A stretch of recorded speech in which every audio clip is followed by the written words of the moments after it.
Honorable Rector, Vice Rector, Honorable Professors, as we used to say, we, because now I am living in the United States,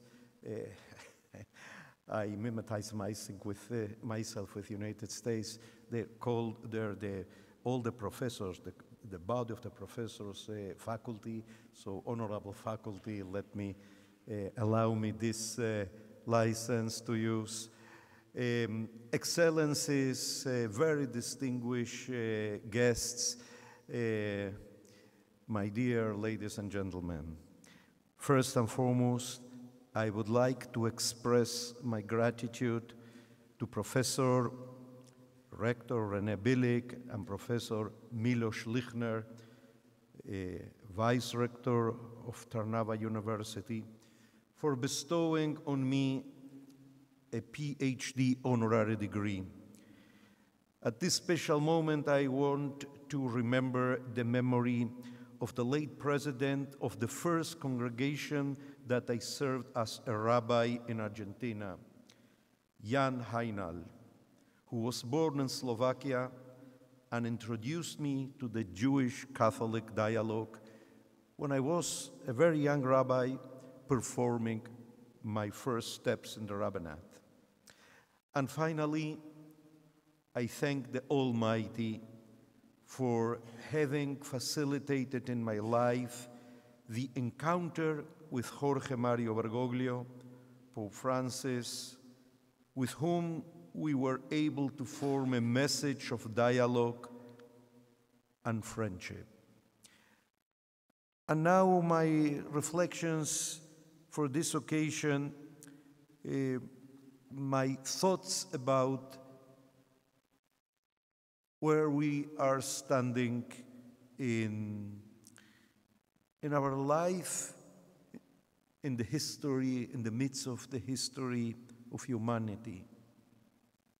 Without doubt, one of the greatest problems facing humanity today is the level of violence in our societies and the danger of all-out war among nations and peoples.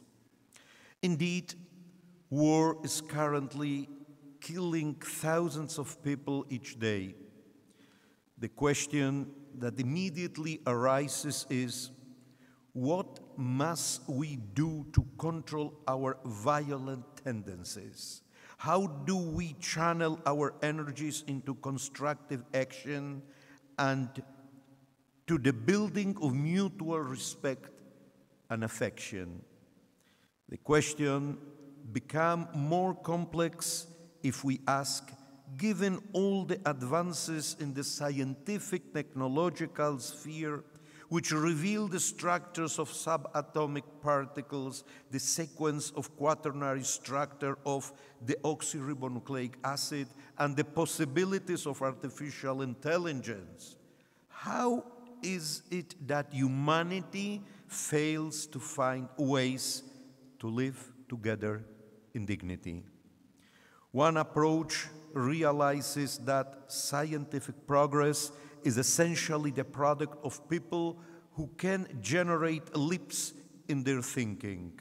Although we speak of the scientific community that develops according to what Thomas Kuhn has called the scientific paradigm, it seems that brilliant minds emerge that achieve flashes of insight that led to new paradigms.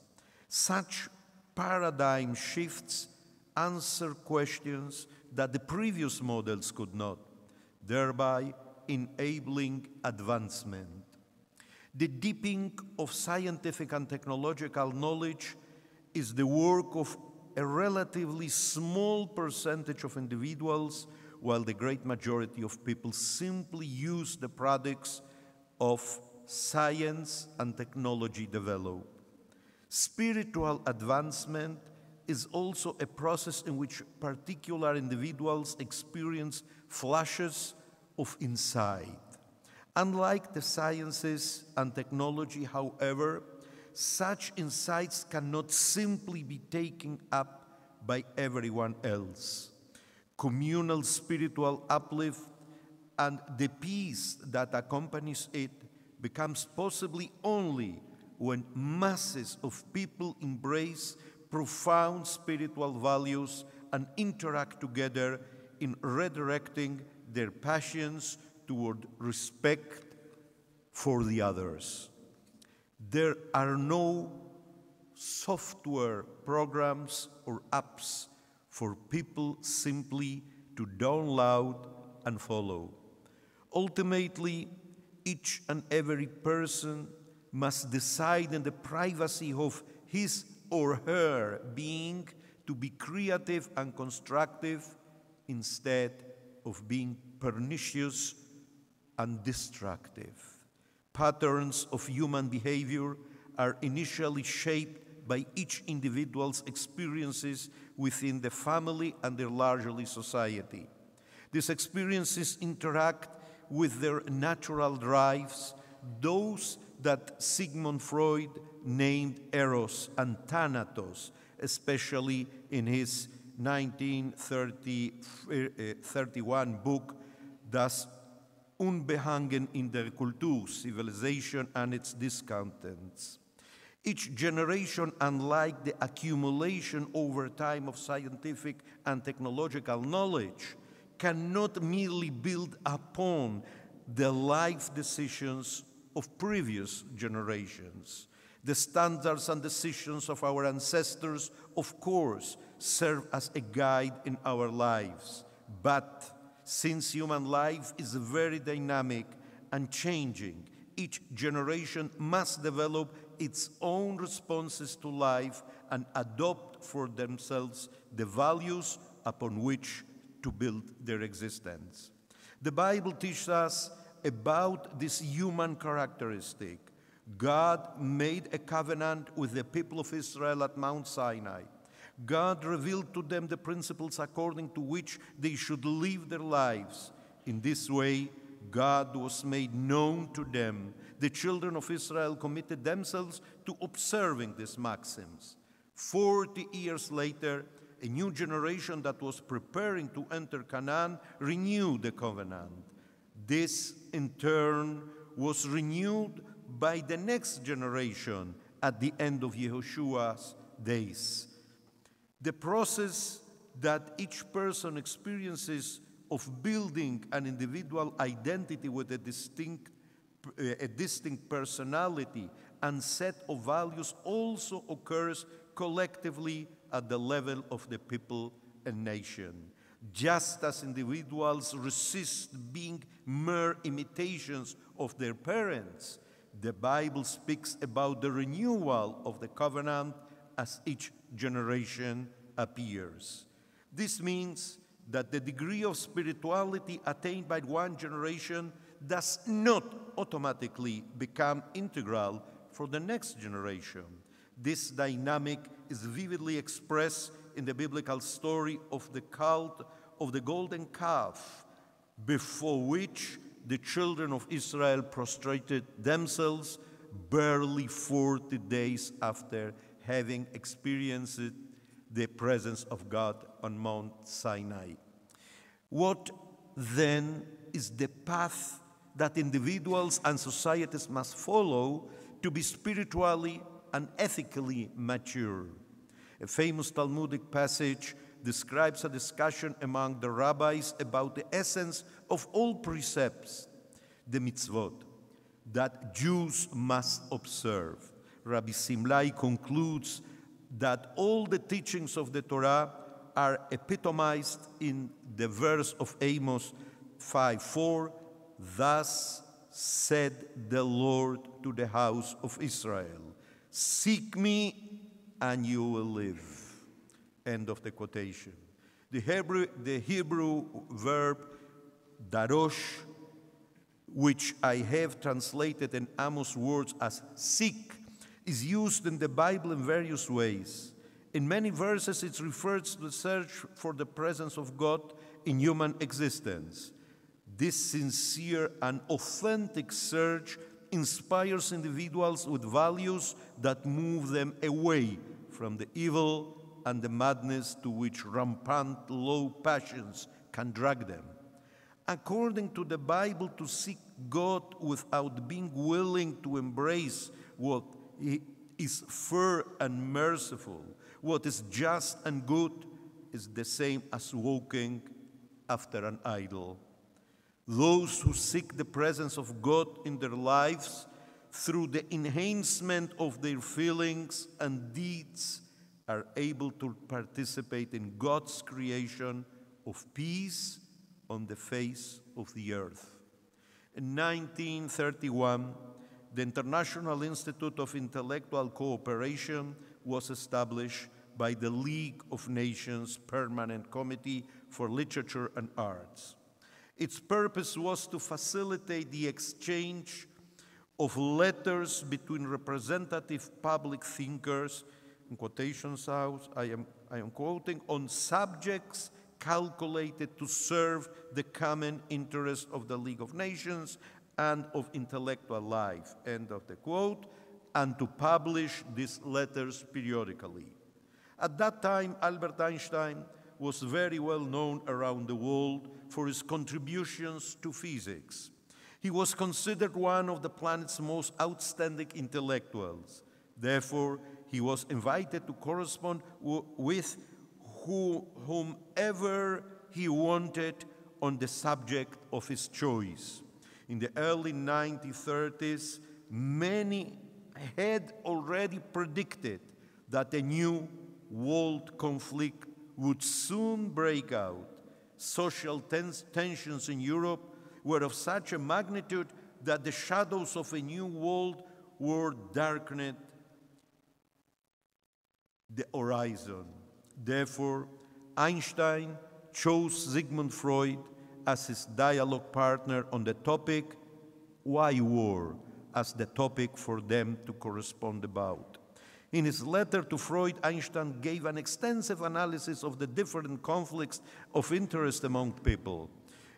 This included the insatiable appetite for power, the desire for domination on the part of leaders, and the destructive drives that are part of human life.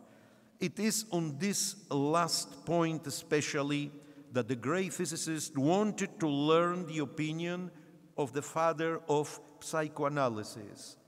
Freud, in his reply, examined the characteristics of the innate drives within the human species. He concluded by saying, I am quoting him, it may not be utopian to hope that these two factors, the cultural attitude and the justified dread of the consequences of a future war, may result within a measurable time in putting an end to the waging of war. By what paths or by what side tracks this will come about, we cannot guess, but one thing we can say, whatever fosters the growth of civilization works at the same time against war. End of the quotation. The second of Freud's insight was verified by the political events that occurred after nuclear weapons were first deployed in war with the bombings of Hiroshima and Nagasaki. Afterward, there were emergencies such as the Cuban Missile Crisis, which threatened the destruction of large portions of the planet. These perils encourage people to resolve their differences by non-violent means. The guarantor of universal peace, according to Freud, is culture, the foundation upon which civilizations develop. But what does Freud understand by the word culture? Karen Armstrong, in her book A History of God, summarizes Freud's thinking about God in this way. I am quoting. Sigmund Freud certainly regarded believing God as an illusion that mature men and women should lay aside. The idea of God was not a lie, but a device in the unconscious which needed to be decoded by psychology. A personal God was nothing more than an exalted father figure.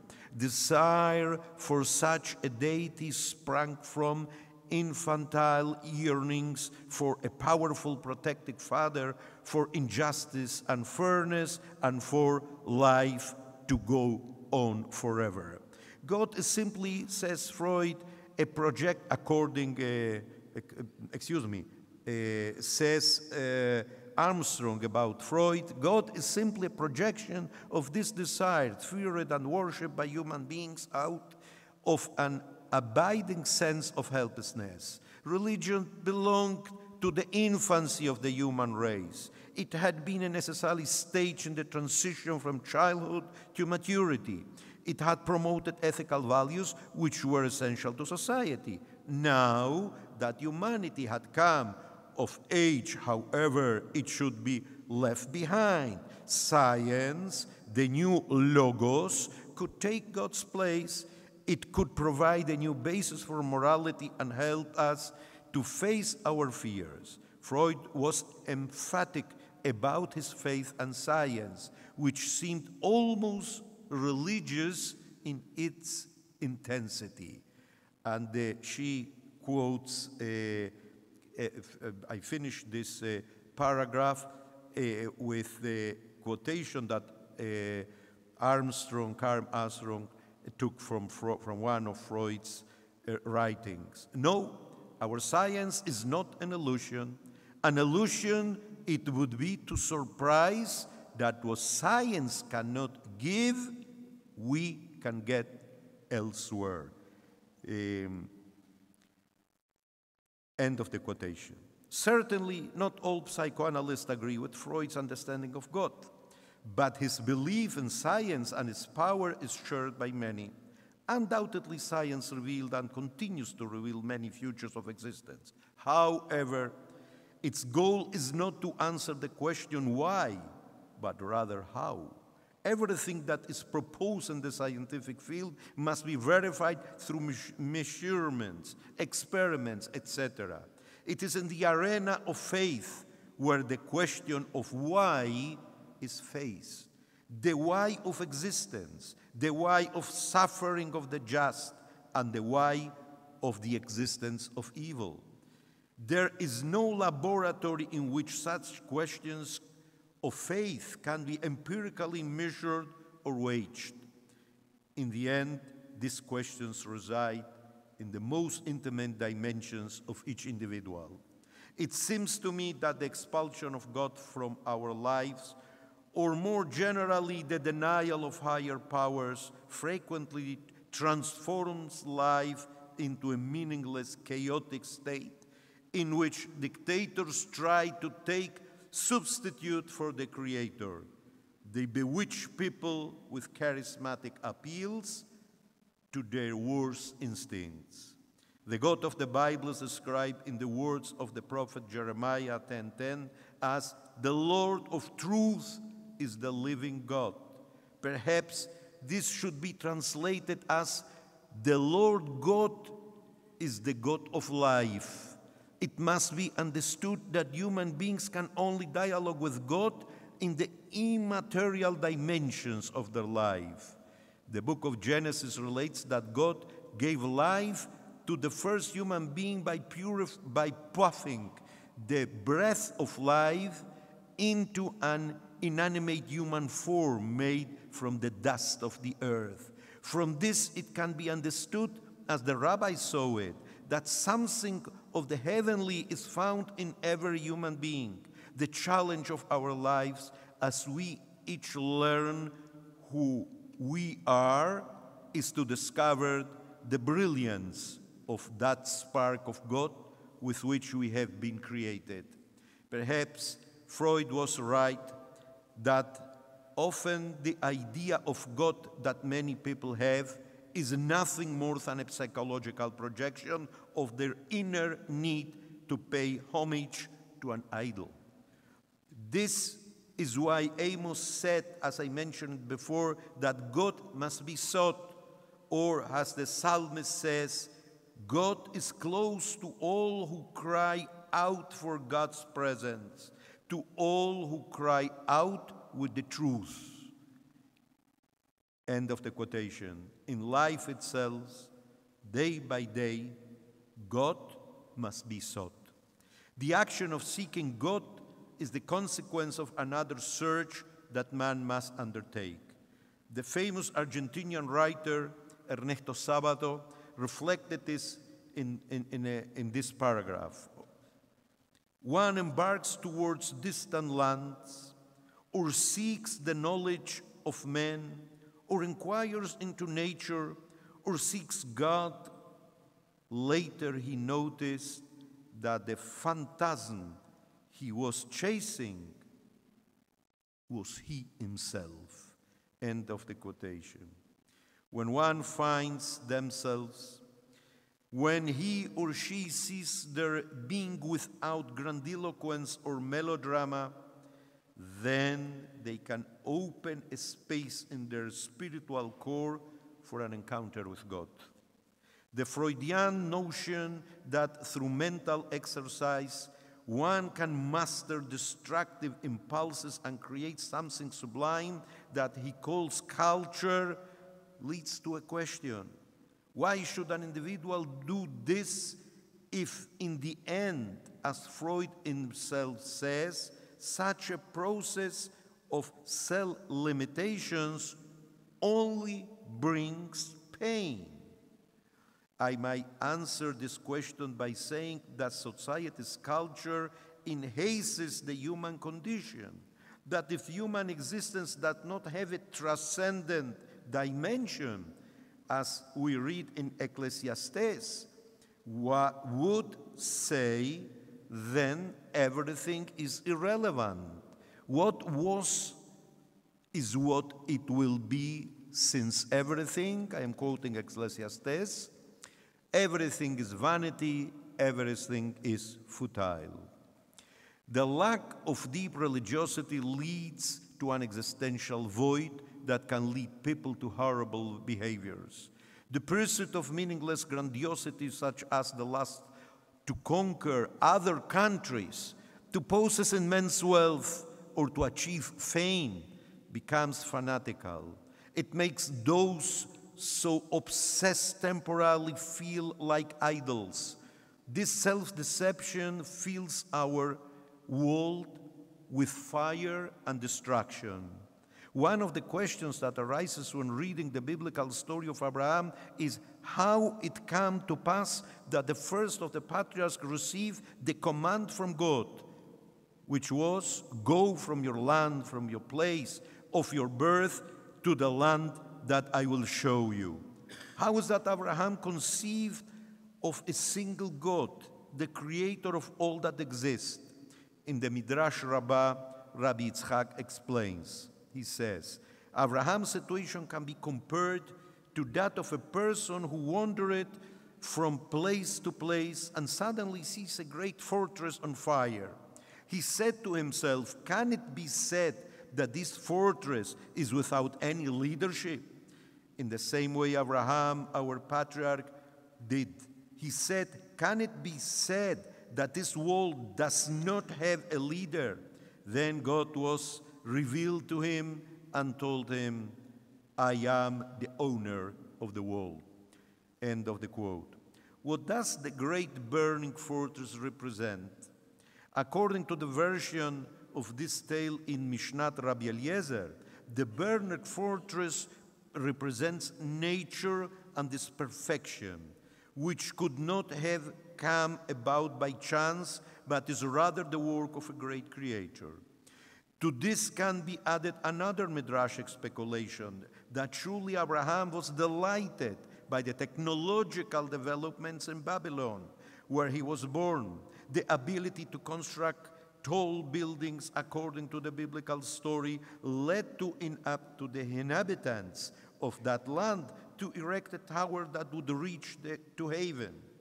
Observers like Abraham would have been amazed by humanity's creative capacities.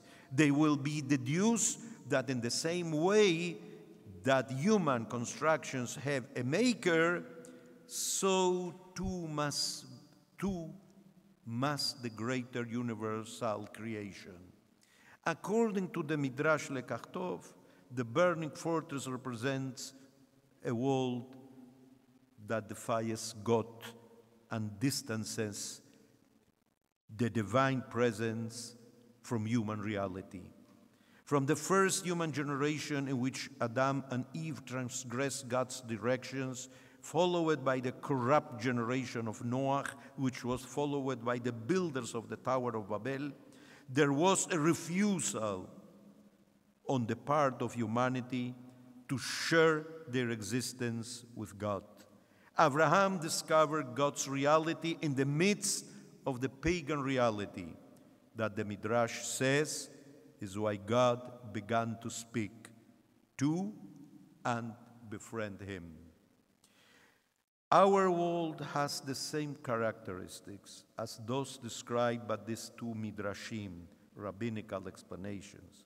On the one hand, we can see a great development in science and technology. In our days, the great discussion is about the artificial intelligence and its future, and the future of humanity in midst of it. On the other hand, we perceive generations that have been banishing God, and with God, the virtues of justice, mercy, and goodness, which are what the Creator most desires from humanity. It is up to each one of us to search for the master of the fortress, thus that is on fire, to try to perceive his intentions and to turn to him just as Abraham did 4 millennia ago. Abraham's legacy continues to challenge all of us in the present and will do so forevermore. Thank you.